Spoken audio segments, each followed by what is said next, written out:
ভুল করে পড়ে গেছে। আমার এই জায়গায় কোনো জুন বুড়া নাই, কাম করলে ঠিকভাবে কাম করতে হবে, বুঝছো?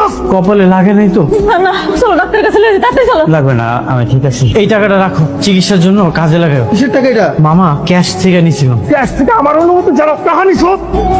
বেশি ব্যথা লাগতেছে বাবা? মামা অনেক জোর আছে। এই যে মাসে এক দিয়ে দিছি, তুই তাড়াতাড়ি সুস্থ হয়ে যাবি। খুব ভালো করছিস মেরে, সব সময় এমন শাসন আর ভয়ের মধ্যে রাখছিস। এটা কি আমার আর বলে দিতে হবে? এই মাইয়া, তোমার নাম কি? আরে আপনি? আমার নাম শিলা। ছিলা কি যাওয়ানি? ওই দিন যে একজন মুরব্বীর সাথে দেখলাম, উনি কি তোমার নানা হয়? হ্যাঁ, আমার নানা হয়। উনি কেমন আছে? ভালো নাই বেশি একটা, এত করে কইলাম কাজে না যাইতে, তারপরও কাজে গেল। আচ্ছা, আপনি আপনার মহাজনের না জিজ্ঞেস করে কেন টাকা নিতে গেছিলেন? কতগুলো মার খেলেন না আপনি? উনি আমার মহাজন না, উনি আমার মামা। আপনার আপন মামা? না না, আপন মামা না, উনি আমার সৎ মামা। আমার মায়ে কইছে আমগো যে ব্যবসা, এই জায়গার ম্যানেজারের দায়িত্ব পালন করবো।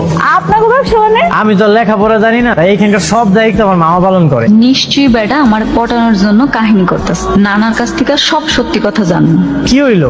না না, বাজারে যাবো তো, দেরি হয়ে যাইতেছে, যাই। হ্যাঁ, মা কে ওনারা? ওনারা হচ্ছে সিফাতের গেস্ট। আসসালামু আলাইকুম। ওয়ালাইকুম আসসালাম। কে এই ছেলেটা? আরে আমাদের বাসার কাজের ছেলে, কাজ করে। এই ছেলে শোন তো, তোর গামছাটা দিয়ে আমার জুতাটা মুছে দে তো। দেন আপনার জুতাটা দেন। এই যে আমি কিন্তু নানার কাছে সব শুনছি, আপনি বলে লেখাপড়া জানেন না। কি সুন্দর পত্রিকা পড়তেছেন দেখি। না না, আমি তো পত্রিকা পড়তেছিলাম না। পত্রিকা দেখে দেখে এত সুন্দর করে হাসতেছেন, আবার বলতেছেন পত্রিকা পড়েন নাই। আমি তো মজার মজার ছবি দেখে আসতেছিলাম। আপনি কি আসলে আসল পোলা? কালকে যখন আপনি আমার কইছেন, আমি বিশ্বাস করিনি, ভাবছি কি আপনি মিথ্যা কথা বলছেন। একটা কাজ করলে কেমন হয়, আমি যদি আজকে আপনারে আপনার নাম লেখা শিখাই, আপনি কি শিখবেন? তুমি যদি শিখাও তাহলে শিখবো। লেখাপড়া শিখতেছ?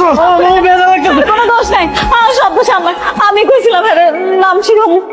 পড়াশোনা শিখো আর পড়াশোনা শিখবি? আমার আর হইব না, মাফ করে দেন। পড়ালেখা শিখছিল, বহু কষ্টে আমি এই পর্যায়ে আসছি। এই 1 বছরে কোনোভাবেই যেন আমার প্ল্যানটা নষ্ট না হয়। তোমার প্ল্যানের কিচ্ছু হবে না, আমি আছি না।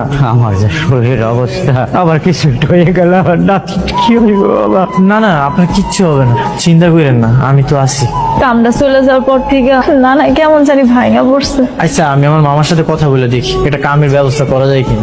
আমার এই নাতিটা তুমি দেখে রেখো বাবা, শুধু দেখে রাখুন, পরে আমি বিয়ে করবো। আলহামদুলিল্লাহ।